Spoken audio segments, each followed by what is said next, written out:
One water, theory versus practice, and we have some presentations. And so this will be presenting the approaches, challenges, and successes of one water planning, as well as answering questions from you all on one water. And this specifically relates to CCMP water quality improvement actions 3 and 4, reducing urban and agricultural runoff pollution and reducing wastewater pollution.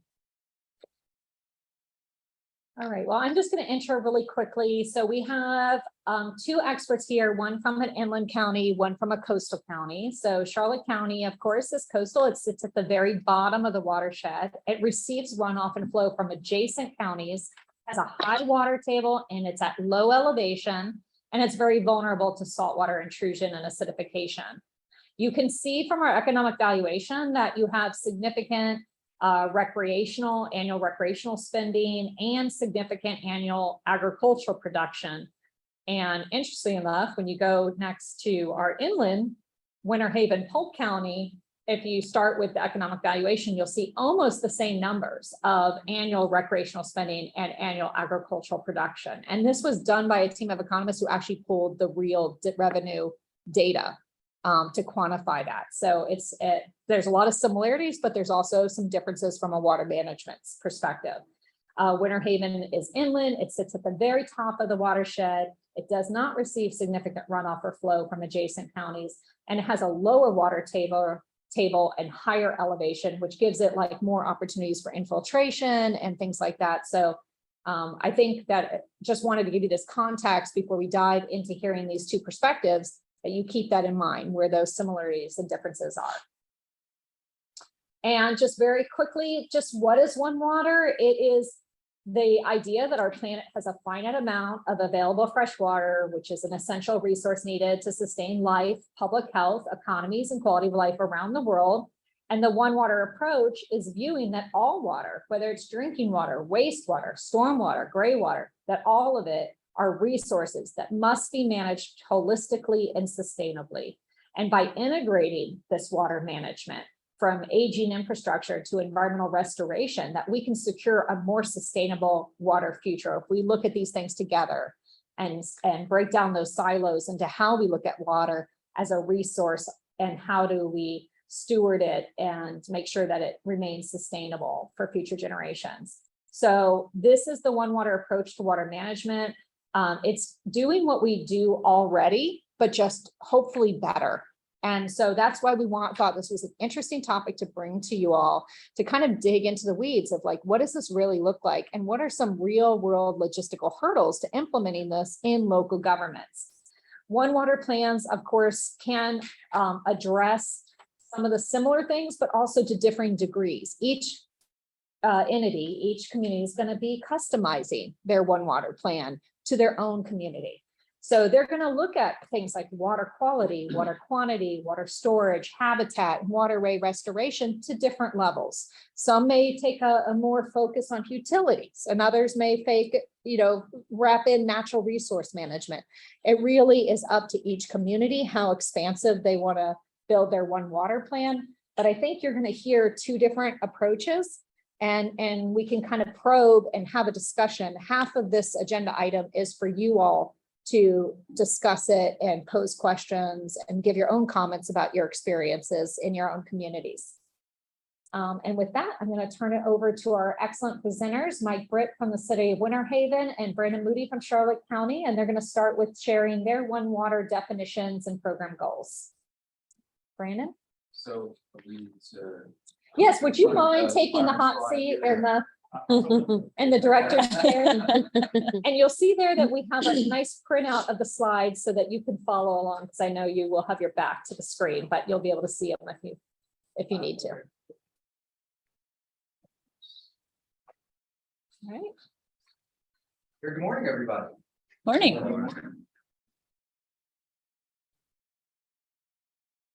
Oh, sure. No.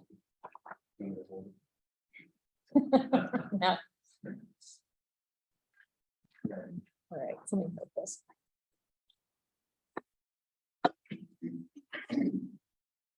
Yeah, just kind of follow up on Jennifer's introduction. Mike and I are going to be kind of going back and forth on these different topics, talking a little bit about how we're both similar and different in our focuses and how we implement something like the One Water strategy. And some of that is not just in implementation by the organization. So you'll hear a little bit about that as well. I do want to kind of start that off though, to explain just a little bit about me and my position, because it's a little different than I think other counties operate. I mentioned earlier that I'm the water quality manager. What's interesting about where I sit within the county is that I'm not actually within a department per se. So usually when you have water managers, they might be ensconced within maybe say public works or utilities or some branch that has active responsibilities as it relates to water quantity, water quality. I'm actually in administration. I work a couple doors down from the county administrator, and I'm kind of departmentally agnostic. So it allows me to kind of hop in and out of the different departments and see how they operate and where they can synergize. We'll talk more about that in a minute. But there are definite benefits and obstacles to that setup, which we'll get into. So from Charlotte County's perspective, if you were to define our One Water approach, it's basically what you see here. The idea is looking at how we can leverage our infrastructure, our citizenry, the private sector, and our authority to manage and maintain our aquatic resources while accounting for the limitations doing so that we face within our county. Right now, we have it described as the house to harbor approach for protecting the ecology, economy, and enjoyment of Charlotte County's water resources. Up to the next slide, please.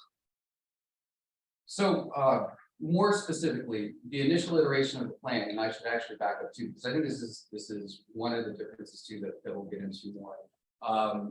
Charlotte County is just embarking on the formal development of the One Charlotte, One Water plan. The pieces have been in progress for years in some cases, but the actual framework and structure of what we're calling One Charlotte, One Water plan is just kicking off.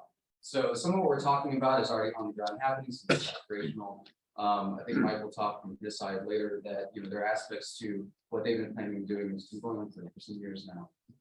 So they're definitely further along in that planning aspect than we are in some regards. So what we're looking to do specifically is to implement a multi-part adaptive management strategy designed to identify sources of impairments, recommend mechanisms to reduce those impairments, develop strategies for collaboration and communication with public and private sectors, and embark on activities centered around four tenets: tracking, treatment, source control, and communication and collaboration. So most all of the specific activities that we would engage in kind of fall within those four general categories. Next slide.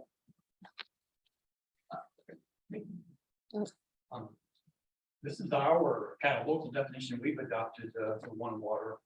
And I'd like to point out a couple of things. It says a collaborative and innovative water management approach to enhance sustainability of our essential resources and overall quality of life. So I'd like to kind of point out that quality of life part, because that's really important to us. Resulting in multiple local and regional benefits. So it's kind of interesting, as we talk about One Water, our first plan we adopted was in 2010. Well, backing up a little bit, our effort started in the year 2000 when our Chamber of Commerce adopted the statement that water benefits our economy, our environment, and our quality of life. So that was in 2000. So we've been kind of thinking and working on this since 2000. We adopted a plan in 2010 that was based on a watershed plan of the Peach Creek watershed, which is kind of about 2/3 larger than our city, but at the top of the Charlotte Harbor and Peach River system. But for us, it's all about that quality of life. It's all about developing the quality, the economy into that decision-making process. I thought it was interesting with the slide that you presented, Jennifer, that $1.7 billion worth of the economy is recreation related in Polk County. Mm-hmm. I'd love to know how much of that is water based. If I had to guess, it'd be at least half. I don't know, boats, fishing, skiing, just all that kind of stuff, just, I don't know that, for a fact, but a lot of it, I think, would be water-based. For our community in Winter Haven, we have 50 lakes in around the cities. I bet more than 50% of that is water-based, is what I would guess, but I don't know that. Be interested to know. But the U.S. Water Alliance definition that was up there didn't have a watershed component. But I think a watershed component to that definition is critical. And it's kind of interesting being here because Charlotte, the NEP has a watershed component to it. And then we have the Sixth Florida Regional Planning Council that is almost perfectly shaped and around the Peace River watershed, roughly. The South Florida District, which we coordinate a lot with, and then the Southwest Florida Water District has their SWCA plan that kind of incorporates a lot of our area, part of the watershed component-based system too. So, but if we kind of tied all that together from a watershed perspective on the quality of life, the economy, the surface water resources, all those aspects together, that's kind of a good way to think for me about what Lana Water is at that scale. Next slide. This is a good framework that we like to think from. We want to restore, recharge, reclaim, and reuse water, just kind of as an overall broad framework. But the middle part of that is looking at, utilities, water plan, water supply, wastewater, reuse water, lakes and natural systems, recreation and habitat, quality of life kind of components, and then economic development. So one water to us is where all that's connected. How can you manage water in the most efficient, effective way to meet all of those goals? If you stop to think about that, that is just a huge task. All the complications of trying to assign those values to water and how it all interacts. So just to give you an example, Winter Haven's water supply, we pump about 10 billion gallons a day out of the aquifer. It comes from the ground. Well, that water coming from the ground is recharged significantly through our lakes. So, we have a direct relationship between water supply, lake levels. Lake levels is related to water quality in many respects. I was talking to somebody earlier, if you don't get the water right with natural systems, they're going to start falling apart. So getting that water right for us is really important. And sometimes meeting minimum standards for water is not what we would consider getting the water right, so to say. So there's a lot going on with that about how we manage water sustainably, resiliently, long term. And we're not talking, 2 to 4 year kind of planning cycles. We're talking about 50 to 100 year planning cycles. We're considering climate change and changing weather patterns, those kind of things. Future development, how it comes in and affects watersheds, is all part of our plan. So, next slide. Yeah, I get real excited about this. Now I'll talk through the whole slide, but I didn't think about it, but changing it. One of our signature projects is called the Sapphire Necklace. And this is a map. I doubt if you would see that much, but there's kind of a red kind of blob to the left from y'all's vision. That's downtown Winter Haven. It's surrounded by our northern chain of lakes, our southern chain of lakes, which are all interconnected, and 50 lakes all together around the city. But then the larger blue area surrounding the city those are historical wetland areas that were wetlands 100 years ago that we ditched and drained, but still have not been developed. So we have an opportunity there to slow down that water, to store that water for flood control, for water quality, for water supply, for habitat in a natural way before development kind of encroaches and kind of takes away those opportunities. So that's a really important factor for us. And oh, by the way, we can store that water and allow development to be a part of that and create waterfront development opportunities. Well, now you have a development plan as well as a water plan all working together. And then there's a 30-mile trail all interconnected with that goes around the whole city that can be for recreation parks, fishing, all that kind of stuff, but also for transportation. I keep telling people I rode an e-bike for the first time a couple of months ago, and I'm like convinced that's going to be the way that we get around our communities in the future. It's just looks just way cool and way fun and way practical, I think. So So this 31-mile trail around the city, I think one day starts alleviating traffic and providing that side. So there's a lot going on with that. So, but that's a way that future development, water supply, water quality, all those kind of things can work together. We think that if we can improve the natural systems as we grow and develop, development ought to get an automatic permit for that. It's like, hey, okay, we're all working together. Here's a future plan. It's like a reasonable assurance plan for how we grow and develop in the future. And we think there's value to the economic development side of that, as well as to the natural resource side. To us, it's just a really smart, practical way to go about planning the future development of these watersheds that will impact all of us. So, next slide. So now we're going to talk just very briefly, operational models. I mean, I think you touched on this a little bit, Brandon, but maybe you could add a few more comments as to like, what is Charlotte County's operational model for implementing their One Water approach? Sure. So the basic idea is that the plan is going to be designed to maintain synergy with existing initiatives being conducted, while focusing and enhancing those efforts through the use of data modeling, external partnerships. So I think this is a key thing to emphasize. This is not a whole new thing that's jettisoning everything we've done before, right? It's taking all of those pieces that we have been implementing for years and building upon them, and again synergizing them so that we can leverage them in a way that is most effective.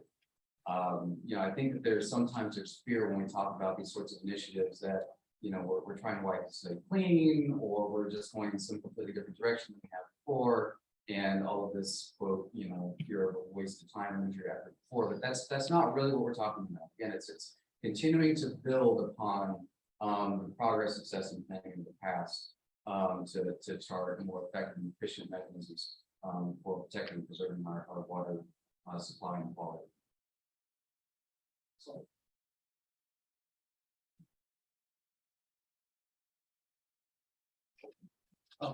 This is the same graphic that I talked about earlier, but it's just a good way to think about the framework we're operating from and what we're trying to create. So I won't go through that again, really, but this will do the next slide. And there again, this is probably more information all crammed in one slide that you can ever process. But one of the things we like to think about from our One Water Master Plan, we want to manage to a future water budget for the whole watershed, for our lakes, our natural systems, our water supply, things of that nature. And there's going to be times when there's too much water and times when there's not enough water, and we know that's going to change long term. Weather patterns are going to change. If there's going to be drought, natural drought, those kind of things. But how we manage that collectively long term, and how do we build in resiliency to that plan is going to really benefit how we're going to do that long term. The other side of that is, if we don't do something different than we're doing today, and we allow the watershed to grow and develop like we are now, even with the existing regulation, the watershed will continue to get worse. It's just a fact, new development kind of manages water to limit those impacts. It doesn't really manage water to prevent those impacts totally, and it certainly doesn't manage water in a way that can look to the future toward climate change, weather pattern changes, things like that. So building in that thought process about how we want to manage water is really important. And if we can do that in a way that benefits growth and development as well, it's a win-win. So that's what we're trying to achieve with this. There is a land use planning component to our process. We want to provide those incentives for future development to build a waterfront development opportunity. How do we store water in a historical wetland area, but allow growth and development adjacent to it in a way that the government entities and the private sector can partner in that? There's a concept called regional stormwater plans, or regional stormwater ponds, where we can collectively build a large stormwater pond in a wetland area like this, treat the water from future development, and we think they would rather pay into a project like that than build their own ponds on our own land, taking up valuable land for future development. So that's just one idea that might be viable down the road as we move forward with this. I've talked about the sapphire necklace and the trails plans, and one of the components of this I haven't talked about much is the utility water supply planning process. So, you know, we're coming to the realization we're pulling as much water out of the ground, the cheap, pure groundwater that we've used for all these decades. That time is over. So we're investing in future water supplies that are going to cost roughly about $60 million for construction costs for every 1 million gallons of water we generate in the future. I mean, so if water supply is that valuable, how much value is there in more water percolating in the ground, or if lake levels were high enough to recharge that aquifer? You know, that has roughly the same value or something similar. You know, it's a good comparison anyway. But now all of a sudden, water, every drop of water has value in our area as it benefits lakes, benefits recharge. You know, how can we apply that cost benefit in a way that maximizes all the benefits that water creates? So I was kind of stuck with that.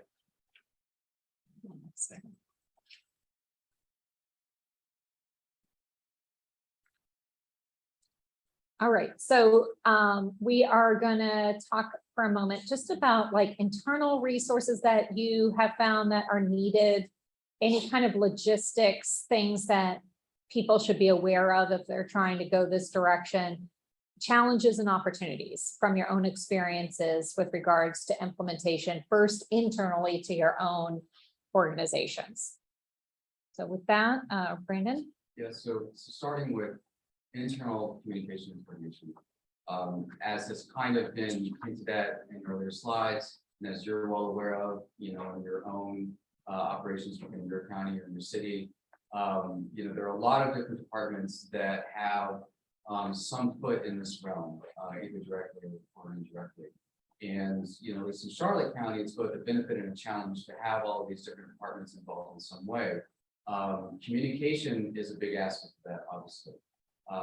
We benefit from having a great communication network at the executive level amongst departments. They talk to each other all the time. We all know that in the broad spectrum, what we're doing in the general plans and goals that each department is moving towards. But the day-to-day operations, these departments are kind of their own entity in that regard. They've got directives, they've got goals, and they move day to day. And they're focused squarely on their specific charges and results that they have to meet. So one of my roles is to kind of keep tabs on all that again, and identify ways in which two departments might be working towards the same goal or utilizing the same resource, and how I can get them to work together to maximize their efficiency and maximize the use of that resource. I mean, a perfect example is you know, all of us are working on items and planning related to flooding, vulnerability assessments, sea level rise impacts, things like that. And we might have different departments working on different facets of that. For example, in our case, we have community development that are working on flood-related things in watershed master plans as it relates to flood insurance. CHNEP is helping us out with vulnerability assessments. Then we have resiliency efforts related to modeling activities that are going on that we're cooperating with Motor Gulf Coast on. And sometimes the folks in community development may not be aware of the resiliency related products that we're working on at the administration level, or may not be aware that we're working with CHNEP. And so, you know, it's my task to kind of make sure that I'm aware of who's doing what, that I can then connect them, because in this specific example, all of those groups are going to be needing to utilize similar resources in terms of underlying data and models to help inform the planning activities. And so, you know, it's been beneficial both for me, but I think also for those groups to have somebody that can hook them and say, hey, FYI, those folks are also doing this. Let's pull the resources together so that, you know, we have a comprehensive product at the end of the day. And that all then feeds into not just a one water plan, but the overall one water strategy and that need for constant synergy. The one thing that I also want to point out, if you look at this bubble chart, the one water plan is not in the center.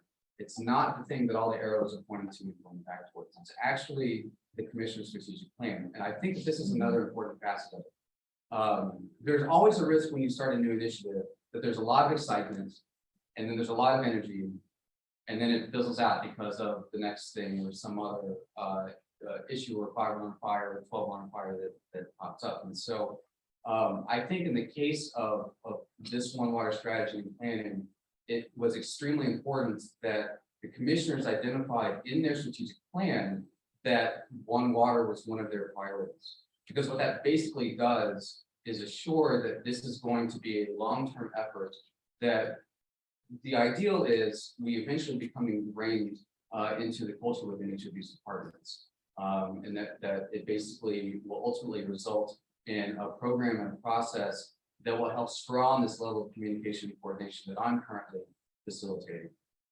So that aspect, that fact that it's a headline goal and priority within the strategic plan, I think is really key to making sure that this is going to be a lasting program.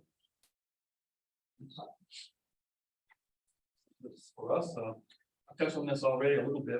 We have a local integrated water management team that includes our natural resource offices, our planning offices, our economic development, land use planning groups. We have a wonderful team of consultants. We have a Black and Beach is our primary consultant. Brown and Caldwell is a secondary consultant with them, but they have brought on land use planning folks, trail planning people, financial people to look at funding strategies, those kind of things. But it's all. But the framework, I think that's the more valuable one is the external framework, and so I think we'll touch on that later on. So I'll stop with that. Oh, and let me mention this too. This effort is being coordinated out of our utility department. So we're doing the utility. We started the utility master planning process for water supply, wastewater treatment, things like potable use down in the future are incorporated in that. But we realized right off the bat that we have to coordinate this with every department in the whole city. So this is being funded and coordinated from our utility department. And I think I'll add to that. Really, the way that Winter Haven is pushing to describing this and it being kind of originating from the utilities, that's essentially kind of the template model that the U.S. Water Alliance kind of focuses on in terms of one water planning. It's usually utilities focus operation. It's kind of starting with quantity, supply needs, things like that, but then working with utilities to, as Mike was put earlier, fold in quality of water, quality of life, and whatnot that all is impacted by that water as well. So it was helping utilities look beyond the bounds of just simply, do we have enough water to supply our current growing population? What are we doing with that water once we treat it? And kind of taking a more holistic approach. The reason why you're hearing some of these differences in how he's speaking and how I'm speaking is, again, going back to what Jennifer's saying about where we are in the basins and how we impact. So Winter Haven is, they are the stewards of their quantity. We work in Charlotte County with a regional authority to help maintain supply. So we have some agency in supply and quantity related matters, but really being at the downstream end, our quantity focuses on more, what do we do with the water that we receive, as well as how do we deal with the water that we need to manage within the balance of our county as well as Swan Valley and wastewater. So we tend to have in Charlotte County a bit more of, I don't know what you want to say, but we tend to have a little more focus on the quality bits than the quantity side. But the quantity is still an important facet. And I'll give you some examples of why that. All right. Any other comments on this one, or you're going? We touched on this a little bit, but this is almost more of a list of challenges internally that we have, and water being the long-term management cycle, whereas a lot of our decision-making processes are very short-term related. And then staff turnover, just city managers and director levels and even staff level, as it goes through mid-management those turnovers are a challenge because you built up that internal knowledge. All of a sudden, somebody's moving on, kind of becomes harder. Funding from a one water standpoint is really important, but we can talk more about that on the external part of it. Okay. So we are now going to switch to talking about external communication and coordination with public stakeholders and what some of your experiences are with regards to that. Brandon? Sure. So we're going to start by talking with communication considerations with citizen private interests, and then we'll have another segment talking about intergovernmental communication and collaboration. But in terms of communicating with the public and private interests, obviously something like this, it's a plan that is born through the public interest. They help to drive the foundations of this planning process. We'll talk a bit more about that in just a minute. But this is really their plan, and so frequent ongoing workshops and opportunities for the public to weigh in is part of this process. We've been doing, like everybody else, scads of outreach and education as it relates to water quality for years. Some of that is part of permit requirements, some of that is part of grant requirements, some of that because there's a public push to do so. But either way, part of what we're looking to do with this plan is to help consolidate that as well, and maybe enhance those. Citizen science, for one, is an avenue that I really want to explore in this plan. There are some great citizen science programs in our neighboring counties that I think our county citizens would really benefit. So, part of this planning process is to kind of look into the feasibility of those, what we take to get those sorts of things off the ground. And again, part of my role is to provide an interface between the county and the public on these water quality and quantity related issues. And there's a value add there for the executive and commissioner level, because by my frequently interfacing with these folks, it is an opportunity for them to have questions and concerns addressed that they may otherwise take to the executive level.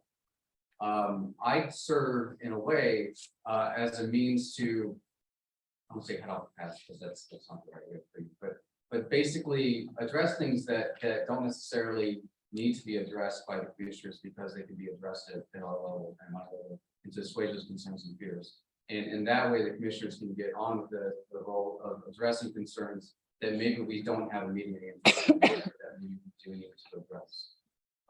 So I do, and in this role, I think really helps in communication activity as part of the plan, really helps to serve that as a conduit, not just to communicate what the county is doing, but also to kind of provide a constant source of information, which I think, as was mentioned earlier in comments, as you all aware, is more and more critical as we have more and more people moving down here that are not from Florida, that aren't familiar with the climate and water considerations of Florida, and need to be educated and understand what these swales are, that they're not mosquito breeding ditches, that they serve a purpose, these sorts of things.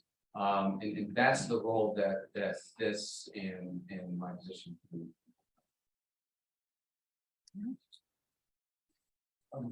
We just have one kind of bullet listed here, but the way we're thinking about this, if we cannot communicate externally to the development community in a way that convinces them that this is a plan worth pursuing, I believe the whole thing kind of falls apart, because government can only do so much, in grant funding and local funding, things like that. We can make a positive change with that, but where this really takes off is if we think about development working in conjunction with our goals, and to have a partnership with how that's going to work long term. So if you think about the Sapphire Necklace areas, those are floodplains, historical wetlands, they're low-lying land, and a lot of that could be developed.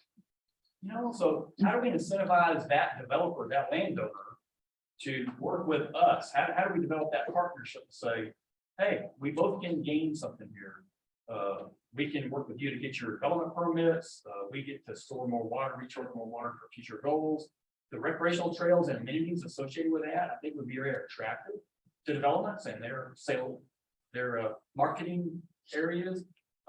We think that people will be more excited about living next to an amenity in higher densities along the sapphire necklace process than they would just in a single family home. Think about the beaches. You know, you go to Daytona Beach and there's like sky rises, you know, all up and down the beach. Well, people will live in a facility like that because of the amenity next to the ocean. Well, we think they would also live next to an amenity around the sapphire necklace. And oh, by the way, the higher density you go, the more water you save per person. So per capita use for a high density development is like 50 or 60 gallons per person per day.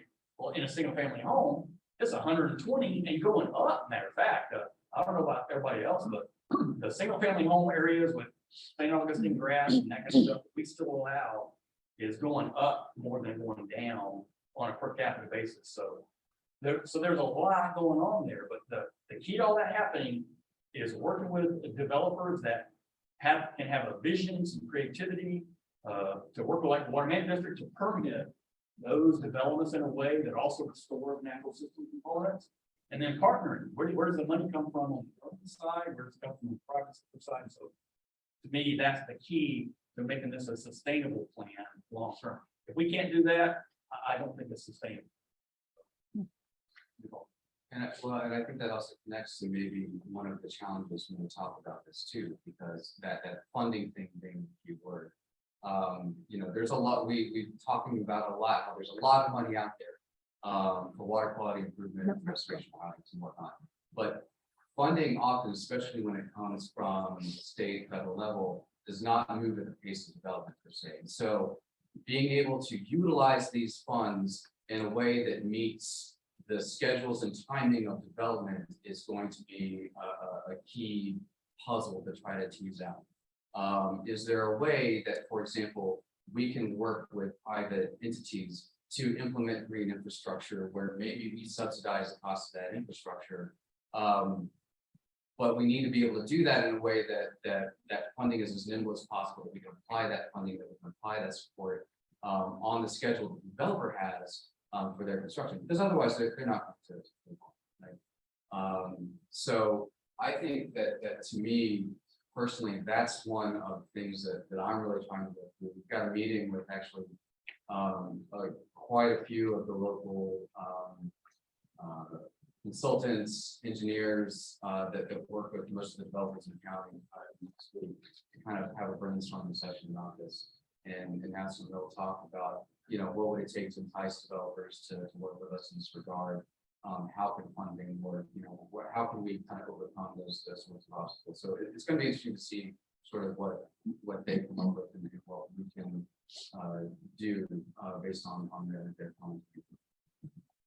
Okay, so now it's kind of switching gears to working with, you know, other private stakeholders, talking about now, like what is involved with partnering with other levels of government, the state government, the federal government, having the whole government approach, you know, the whole of government. So if Brandon, you could start us off with that. Sure. So Charlotte County is kind of interesting in that Charlotte Harbor already has a number of plans at the federal level, the state level, and the regional level that provide blueprints or areas of focus for protecting that watershed. And actually, I should have added a bullet point mentioning a piece of regional water supply plans, because that also has an impact here as well. And so, you know, what we do from the One Water planning perspective should be, if not in alignment, at least complementary to the goals and initiatives of these plans, because they're all focused on the same goal, just different parts of it. You know, we're focused on what is in the water that is going into Charlotte Harbor and tidal rivers, and they're focused on how do we improve what's in the harbor and tidal rivers, and you know those areas that intersect. You know, CHNEP has plenty of projects on the end of the waters that drain into these watersheds.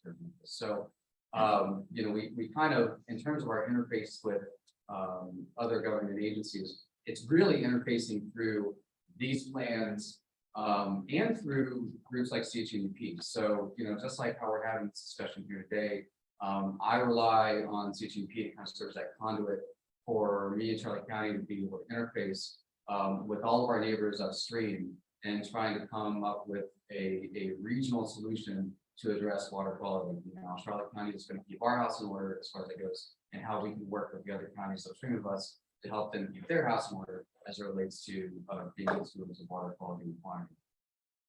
The other thing to kind of point out here is that we have to have metrics to be able to determine whether or not what we're doing is working, right? And usually that's through water quality standards, water quality criteria applicable to that area. So those are kind of the guideposts that we're going to use as part of our adaptive management strategy. Again, kind of going back to what I said at the very beginning, the idea was we come up with mechanisms, projects, strategies, and then we have to evaluate those strategies, just like we're doing with the sewer program, which we'll talk about in a minute. You have to have a way to be able to determine whether or not what you're doing is working. And if it's not, go back and come up with different solutions. And so that's all part of this planning process. That process is built in to the plan, and we've got the water quality criteria basically as our main benchmark. That said, we also need to think beyond just simply the water quality criteria and really make sure that the criteria is truly protective of the standards that we want to have set for our community, for our quality of life. You know, this is something that has come up at least with criteria in Charlotte Harbor and according to it, but these are conversations that we also have to continue to have with regulatory agencies alongside the work that we're doing to improve our environments.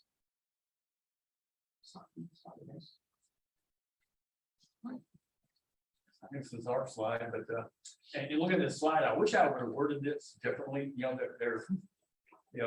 there's this is almost a list of challenges with coordinating with other governmental entities. I probably should have been a little more positive and kind of look at the benefits of that. But you know, our legal structure for managing water encourages a segmentation of water. You know, we look at, you know, flooding problems over here, water quality problems over there. You know, we look at water supply over here. Just there's a lot of momentum to managing water in compartments, and at a local level, when we bring in the economic factors, when we bring in the quality of life factors, things like land use planning, you know, equity. You know, water is going to be really expensive in the future, and you know, how we manage that out as all one collective resource.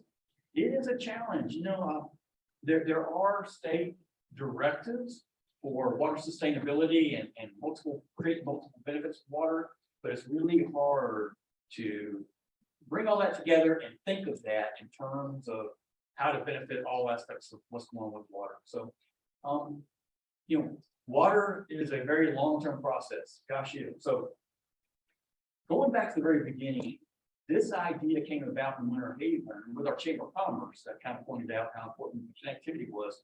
But over the next 10 years or so, I was the city's lakes manager guy, natural resource guy, and I kept thinking to myself, okay, I knew a lot about all the rules and regulations and things that were tied. I worked for the water management for 5 years before I came to the city.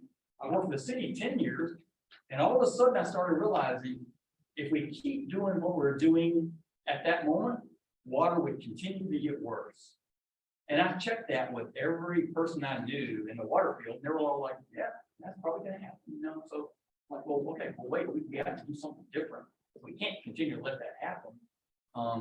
But as I started kind of beating that idea up as we went along, there's resistance there. You know, there's inertia to manage water the same way we've always done. And there's some benefit to that. I'm glad we have the regulations we have in place. Otherwise, we'd be in really bad shape. But at some point, I think that water structure has to change. I don't think we have a choice. The Indian River Lagoon is a really good example, I think. At that point, that community said, hey, our quality of life depends on this lagoon being a, you know, really high standard. Their strategy changed totally. You know, they started getting a lot of grant money for that. I think they got $50 million. I think it was last state session, something like that. They're doing sewer conversions, they're looking at watershed approaches. So they're kind of adopted this strategy. But I don't know that we want to wait to the time when we have a calamity that's going to drive us to do that. We really would like to do that ahead of time, because honestly, I think we're going to lose a lot of opportunities if we don't. So I'll say that.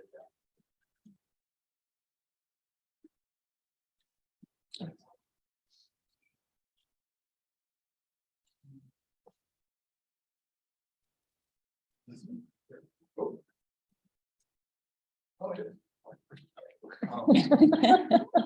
I think the whole conversation thing, this was the next slide. Yeah. So the connectivity there.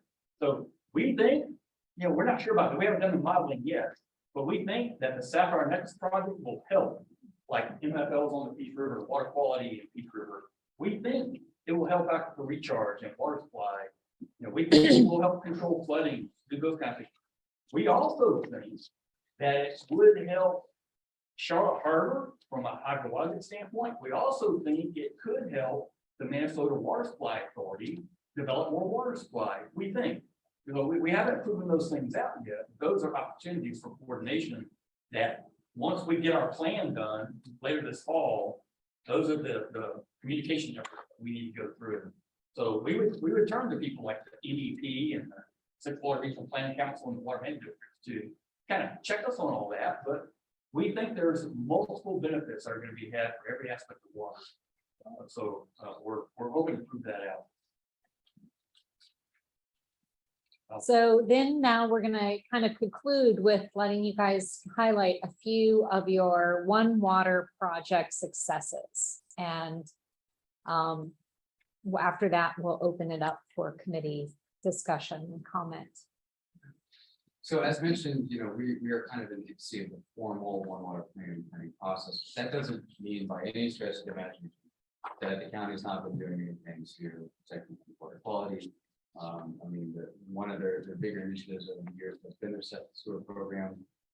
They've converted close to 2,900 septic tanks to date, and they're on track to do another 1,900 or so in the next 5 years.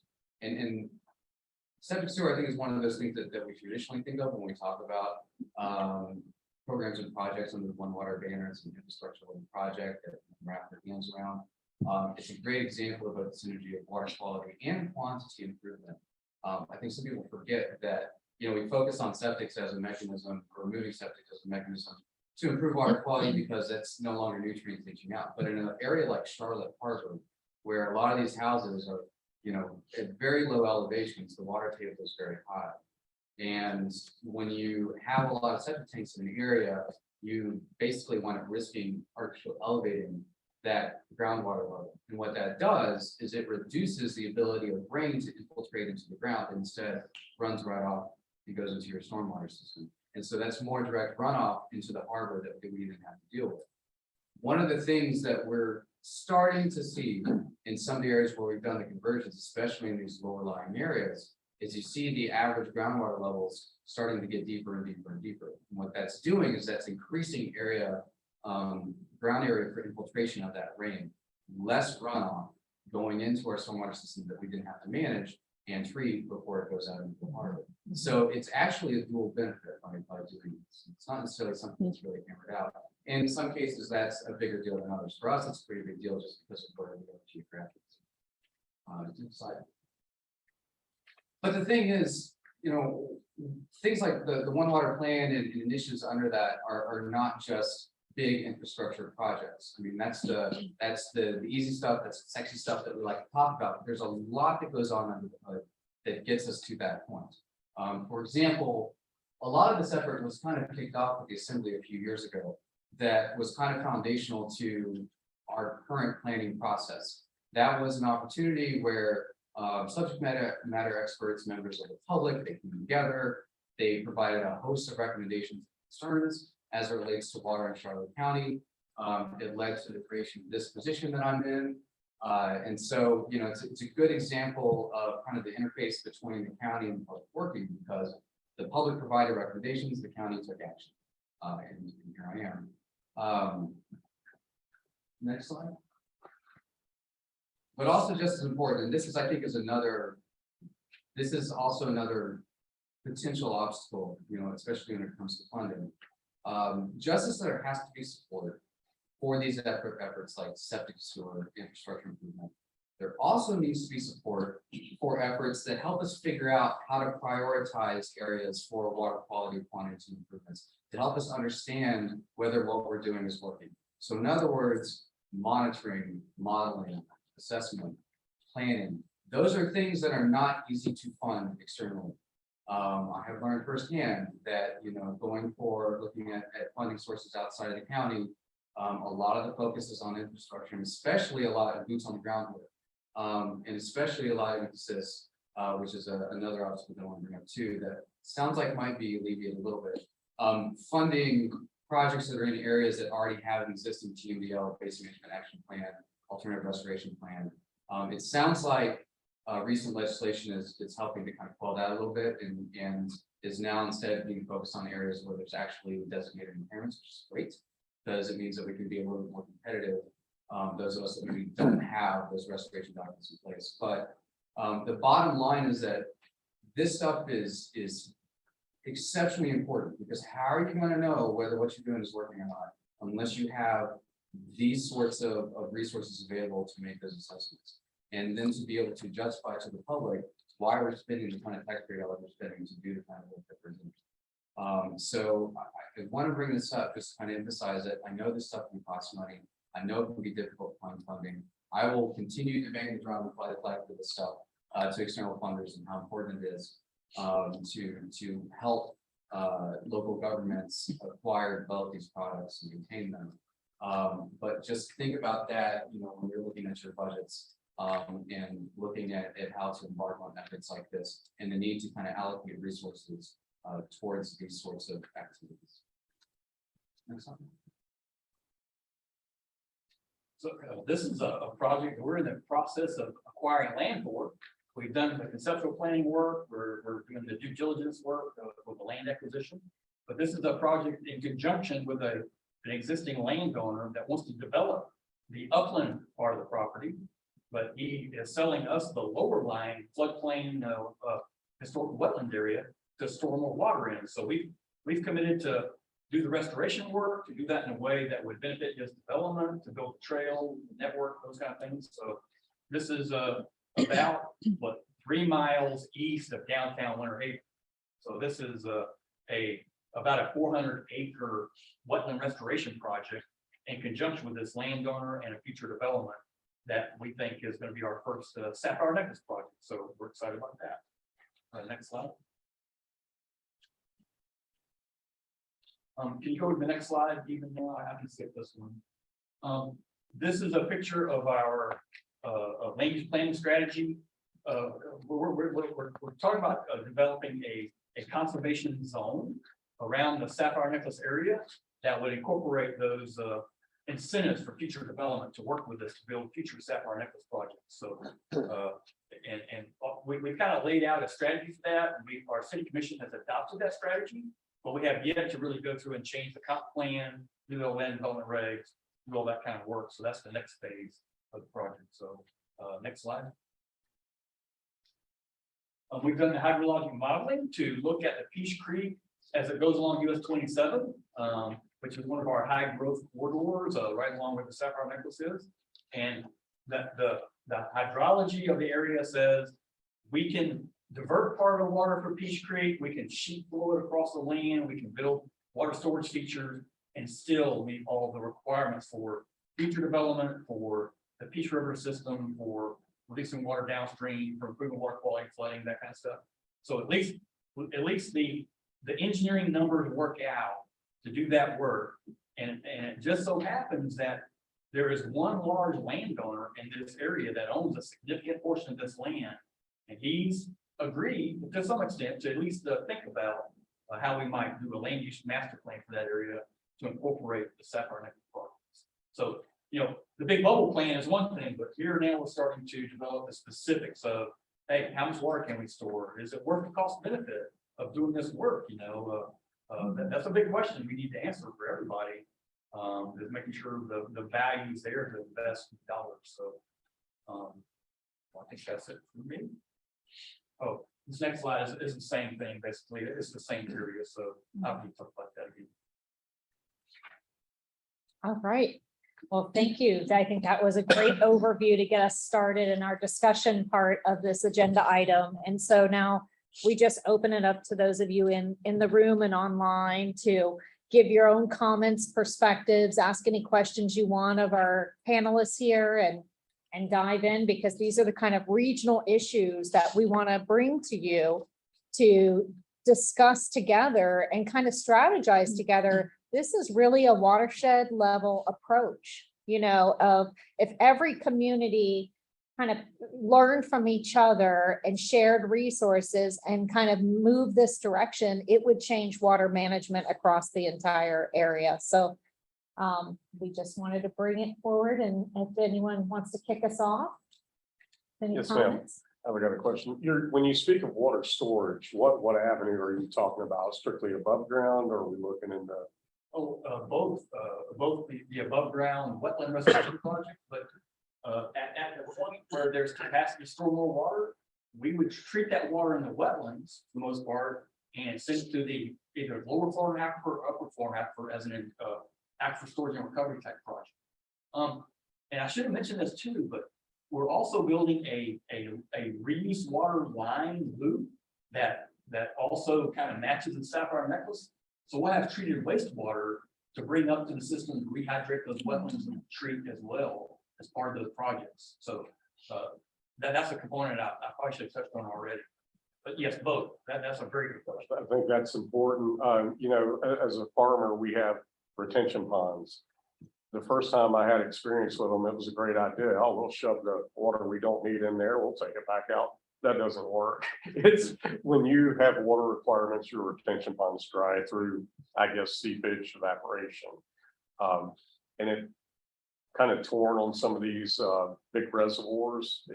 I don't know how it works on that scale. I just know it's a massive amount of money, takes up a massive footprint. And I know in my own county, we've got a place, it's Saddle Hammock is what it is. We can build a small dike, probably, it seems like it's not much higher than these tables, but it goes over thousands of acres. And this was in a really beautiful oak and cabbage hammock.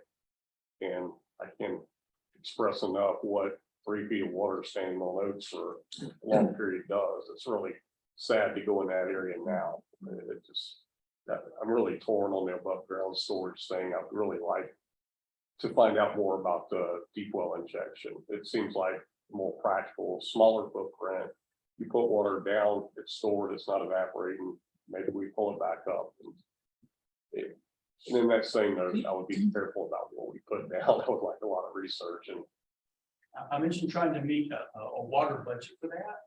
And I think part of what you're talking to me is kind of how much water do you have to put where to meet a future water budget for everybody? Right. So I think the underground storage is an important factor. To that point, to your point about above ground storage, one thing I found frustrating, we have a water cooperative with 17 municipalities in the county. The whole goal that I've seen so far is quantity. It's making sure we have enough for all these people we're letting move here. Based on what you just said, with 88 people a day coming in, we need 4 million gallons every year, more than what we have. But at the same time, on the banks of the Peace River, we have a 1,200 acre, 60-foot deep reservoir that sat empty for 50 years. It was built by Mobile Chemical back in the day. It sits there to this day, completely empty. And again, based on 10 million gallons a day, it'll store 600 days of water just for Winter Haven.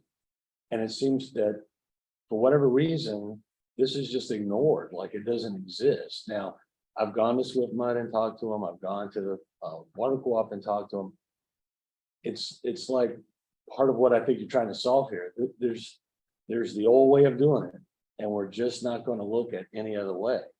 And to me, that one reservoir. Now, I know the argument, there's not enough water coming in right there at that point. Well, how hard is it to run a pipe in the riverbed, however far you have to run it, if that's where you need to collect it and bring it back?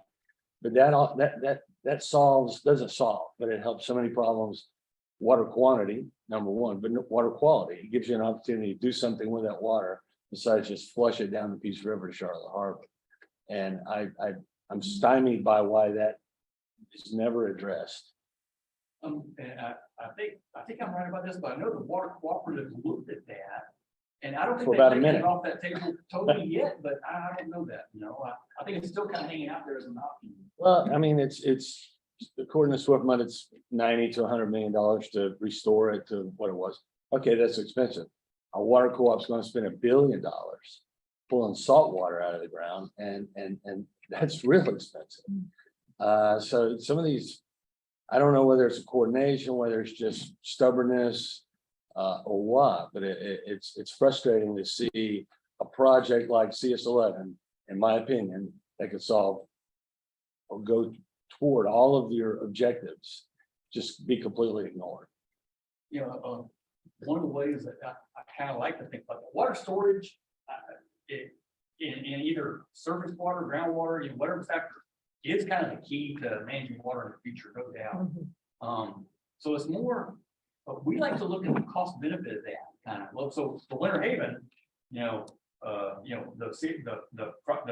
reservoir next to Peace River is not really even a thought process for us. So we're trying to solve water problems in the upper part of the watershed. But the cost benefit of how you do that, if you store water in this location, we're looking at quality of life and recreation, you get all those factors, whereas down at Peace River, I think the Peace River is going to be a big economic driver in the future as well. So storing water in that location to meet MFLs and that kind of work, is probably maybe the time just hasn't come yet. I is what I would imagine. I don't know. So was dock storage and recovery work done and studied done by Southwell Water District Community an appropriate resource for those who want to know a little bit more about potential treatment considerations and considerations? Yeah, sure. Most of the utilities utilize it. Aquifer storage and recovery's been around for many, many years. They've learned a lot over the years. Water has to be treated to water quality drinking standards before it goes underground, before it goes in there. You're taking fresh water and storing it into a brackish aquifer, which contains that water, keeps it right there, so you can pull it out. It doesn't dissipate throughout the aquifer. So it works. It doesn't work everywhere. There's certain places where the geology won't support it, but other places it does. It's expensive. It takes a lot of energy to pump that water down underground and then pump that water back out of the ground again as well, as opposed to say an above ground reservoir. Your gravity usually will feed the water, you pump it in, and then gravity pull it out, sort of thing. So, but yeah, there's a lot of information out there. We've got some on our website on our storage and recovery, and I know most utilities utilize it. A lot of them do for different types of uses as well. So. One of the things that struck me is that the idea that we need to do things differently and that this is an opportunity to set a vision for the community, right? And everywhere in Florida is, water is central, whether we make it central in our planning or not, it is central to our lives, right? And so water supply, the people around the table know this, but not everybody understands it, but water supply, water quality, how that's linked to the economy. And then quality of life is a really big one, right? I mean, that's a lot of the reason that people move here is those water resources. So I like that idea of setting that vision, and you guys have a name for it, the sapphire necklace and things like that. And it helps people kind of understand a concept and kind of get on board with that central vision. So I think that's really interesting. And thank you for sharing that with us. Are there other questions? A comment. The importance of what Brandon does for our county is reflected in another aspect which wasn't really driven home here. But Brandon makes a point of coming to the various advisory boards of the county and explaining what its purpose is, what the one goal is all about. And I think that has really been instrumental in what I consider to be the reversal of my 20 years here in the county. It used to be people with septic systems would appear in assault, literally assault commissioners saying they didn't want to have conversions. That's disappeared. Those groups of people don't exist as far as I can see. I don't see them in the newspaper and I don't see them at commission meetings. So something's changed. And if you're a county that doesn't have something equivalent to what Brandon's doing for us, take a good hard look at it, because the educational aspect of what Brandon brought to our community is really important. Thank you. Commissioner Doherty? Thank you very much. Good job, gentlemen. Great presentations. Yeah, we're very appreciative of having Brandon on board. I think it does work well for him being in administration, to be able to link out to all the other departments that need to be coordinated.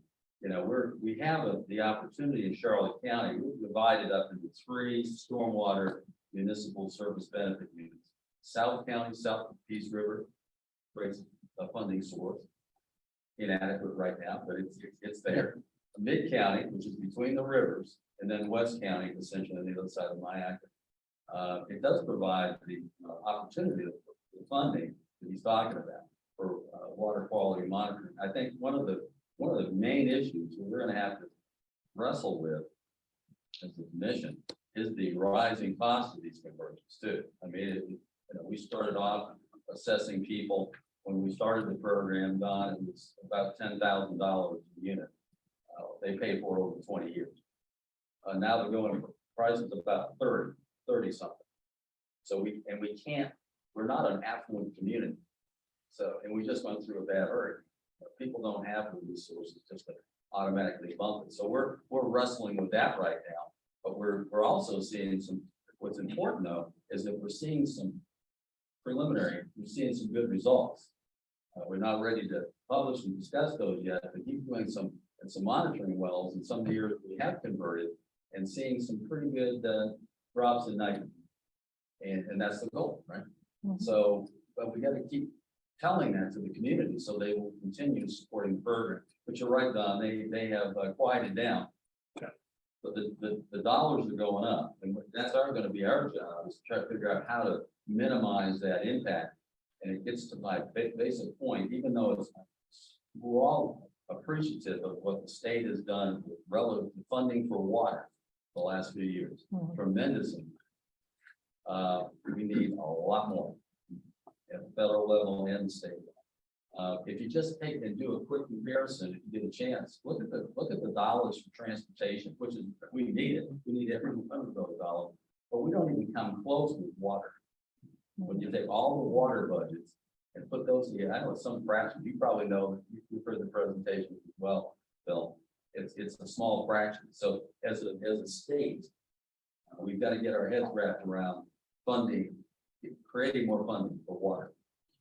But this is going to be a marathon, not a sprint. But I think we're making progress. Tony and I sit on the 16 county coalition of the Lake O. And we have a meeting, next week? So, yes, sir. Next Friday over at Chobe. That's another organization that's 16 counties in the South Florida district. Believe it or not, Charlotte County is a part of that. And we're seeing some tremendous progress with Lake O. We still got a lot of work to do there, east and west. I would take everything to south, but I've seen the benefit of that regional organization. I think to get back to what you were saying, and this sort of fits for swift mud country, but maybe there needs to be some thoughts too about expanding that, as far as is there a 16 county coalition concept for water resources relative to the 16 counties? This kind of does part of it, but that was focused on Lake O. But we really have a water resource challenge here in the West Coast, in Central, and it might be beneficial to think about creating something. We used to have a basin board. So I'm just saying, some of that stuff maybe needs to be thought about. Thank you. Do you think some of the lack of resistance now to septic to sewer is because of the grant money? I know in Blades County, we've been very fortunate to receive a lot of grant money, so the hookup cost to sewer, we're not looking at these phenomenal charges. It's basically, it's hard to argue. I mean, it's cheap. Because I remember 10 years ago, maybe more, hearing this, and I've heard scary fees that I wouldn't want to have to pay myself, $20,000-$30,000. That's pretty incredible. Or is the grant money, or you guys receiving grant money and lowering that cost? Is that some of the lack of resistance? I'd like to say that that could be a factor. My recollection is over the past 20 years, the attitude really changed. The homeowner that had an existing septic system somehow believed that his wasn't going to be a problem. And now that they understand that it is a problem. And we've had, with Professor LaPointe that points out that you can do really point source identification of, oh my God, I'm into science now and I don't belong there. But you can do point source identification of bacteria that says human waste was involved, as opposed to Canadian geese or whatever the arguments were 20 years ago. So Yeah.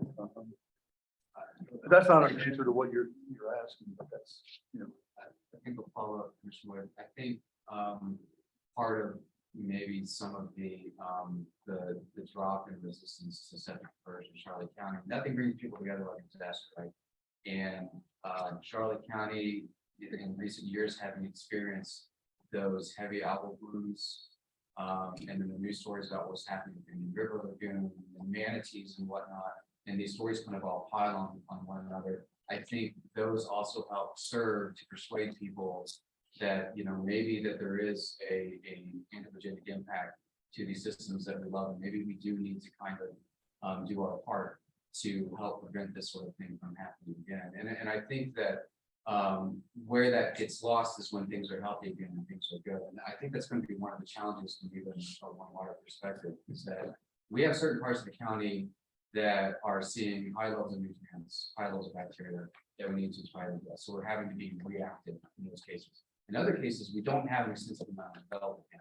And so nutrient levels that we're seeing in those areas aren't that bad, but there's a need to be proactive. SwiftMud in their surface water improvement management strategies talk a lot about urban runoff, especially as it relates to Charlotte Harbor. And that's about maintaining healthy waters, which means that you have to do things to maybe assure that the water that's coming off of developed properties, is coming off of altered lands, are staying within appropriate bounds. And it's that proactivity part that gets difficult. And I think one of the messaging, some of the messaging that we need to really try to figure out how to get across is how much more expensive it is to treat than to prevent, right? And how much cheaper source control is, and what measures that we can do to kind of prevent things from flipping to what we saw in Charlotte Harbor. So we're hoping to use these things like the algal bloom and the response and that desire to do things like really focus on septic sewer as kind of the cautionary tale and say, like, let's not go back to this. Let's not make it worse. We've got these areas where we have these opportunities to prevent creating more inputs and more problems in the system. Let's go a little bit above and beyond what we normally do in the past to show that doesn't happen. And in the end, it's going to benefit long term. It's going to benefit the taxpayer, because there's going to be that much less investment for taxpayers long term to social protection system. So I think that that's going to be a key part of communication and coordination aspect of the plan. Is how we kind of keep that message going, and not just operate like we always do. This is people. This is not Floridians. This is not self. This is humanity, where we respond best when there's a crisis, and we react. We don't. So not flipping it. There definitely is a change of mindset. I know from even, say, 5 years ago, I attended it was a town hall style meeting on clean water. And, I would listen to people up there. I didn't know this. It's kind of the blame game. damn farmers, you damn developers, and Mhm. all of it, you know, it's kind of a lot of finger pointing around. And I heard a gentleman get up and he's like, I know it's not septic tank. I've had my septic tank for 50 years. Well, yeah, yours is not a problem, but when you get 300 neighbors around you with the same thing, it becomes a problem. But there is a change in the mindset, and I'm glad to see it. But money is the driver. The lower we can make the cost, I mean, we all want to be clean, but you hit somebody with a $30,000 bill, they're willing to get a little dirtier. Yeah. Thank you. Is there, yes, Yeah, I'm curious, in some of the other counties, LaPointe brought to us that meter septic. Is anybody else trying that? I call it the super septic tank. Supposedly it takes 95% of the nitrogen out. But the beauty of that is it's metered, they're gonna pay. It's not a huge upfront cost to the resident. I don't know whether it's a trial right now, so how the money's gonna work, I don't know. But it's much cheaper than connecting to sanitary sewer. It works everywhere, well, not everywhere, but most everywhere. And it's a system that will drive revenue back to the city or the county because they gotta pay for the use of it. And that's how you pay for the infrastructure in the first place. So And this maintains one home or many? you can do, well, where we're trying it right now, it's at a couple fire stations, which is big use. I know LaPointe tried it up at Wekiva Springs, homes around there. It was real successful. And what we've seen has been fantastic. And the water coming out is unbelievable. But again, it's a standalone system that can be kind of put anywhere and everywhere. And on the chain of lakes in Polk County, we've got Inwood is what I'm thinking of. There's 2,000 homes on the banks of the lakes, and they're all on septics that have failed decades ago. So it's one solution. well, thank you. Is there anybody online that has any questions or comments? I have a comment, Yes, ma'am. okay? Mhm. Thank you for the presentation. I think the concept is great. I especially like the fact you said this started with the chamber, you approached the chamber. And I think that's really important because I learned for decades of dealing with environmental issues.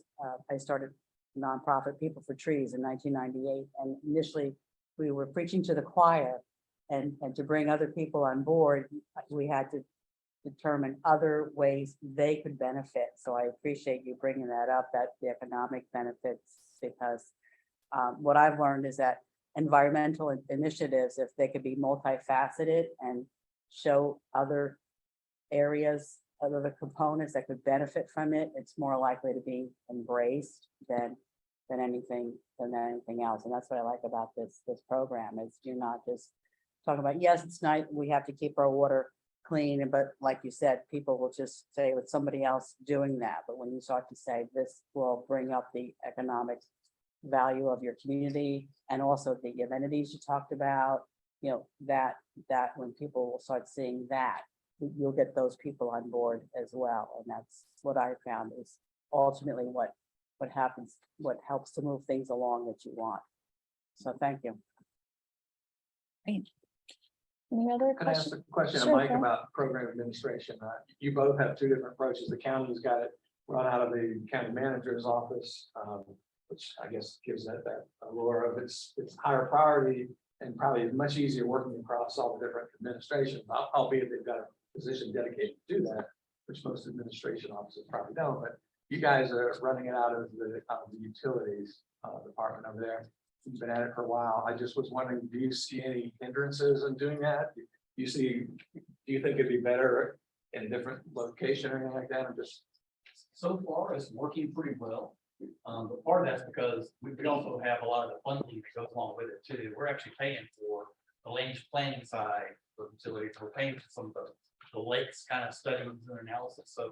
So far that's working really well because they're kind of benefiting from that. But longer term, there probably needs to be a decision-making structure that makes some decisions long-term that needs to be more like under a city administrator position, something like that. So far it's okay, but at some point it needs to be. Great discussion, great presentations. Thank you so much, gentlemen. Thank you all for Appreciate it. having me. Thank you. Oh, I will add, part of One Water too is just collectively, people in Winter Haven that are trying to do this work or trying to benefit, Charlotte Harbor. And so just, I think if we all get on the same page with all this, it's gonna benefit us all. It's kind of, would be my last kind of idea. Well, Absolutely. on that note, I would just interject that I think that like this forum here is an ongoing opportunity for us to keep advancing this discussion. So Mhm. if you see opportunities where you would like to raise something, we always have what we're going to go into now later is the member updates. And not just updating, what's going on in your own community, but bringing ideas or, does anyone know anything about this? Or does anyone have resources so that we can learn from each other and share that information and hopefully advance this cooperation and even like what you brought about, I don't know why the district is doing this. We have the district here. So, then that can allow them to go back and have that conversation and then get back in touch with you. So I think that's what this whole partnership meeting is about, is that type of interaction. And we hope that this is just sparking something, but we want to keep this going at future meetings. So bring back any other ideas on One Water. It doesn't have to be the end of this discussion. We can continue it at our next meeting. Thank you.